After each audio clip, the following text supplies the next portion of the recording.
M'ta remè wè peuple la tourner sous chan mas al flâner, marcher à l'aise devant palais, al chita dans tribune tant des conseils. M'ta remè wè moun, en pile moun ap flâner sous Grand Rue Port-au-Prince, al flâner Jouk Mariani sur route Kafou. M'ta remè wè jeune yo nan bicentenaire, al roule patin monte bécane, ti moun al manger crème pistache ak popcorn. M'ta remè wè moun, en pile moun dans toute la rue, voisine al kay voisin sans qu'elle sauter, messieurs ap joué zo décabès ak 4-3-7 tête frette. M'ta remè wè ti moun ap tiré pli d'étoiles dans ciel capital qu'on a province, jouer map pêche ak oslet al ben la rivière al nan l'anmen.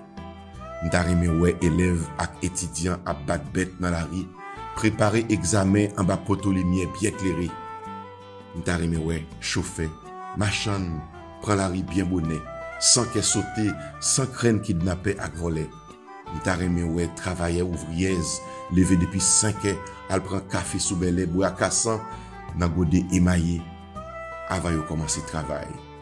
M'ta remè wè Haïti ap revive. M'ta remè wè l'espoir ap boujonner sous toute tête caille, tant kou flè disait qu'ap levé sous l'entouraille. Pays a perdu l'oloy li fait noir gros journée, moun ap marché tête en bas, tant kou zombie dans yon ville cimetière. Côté paix ak pasteur, côté savé yo, Guinée yo, Haïti besoin bénédiction. Tant prie, parlez ak ancêtres yo, mandez yo lumière pour éclairer chimè, pour bâtir yon lot demain. M'envie wè yon lot pays, m'envie wè Haïti tourner, Haïti chéri.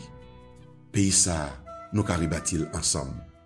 On commence année ça même. Bonne année 2021.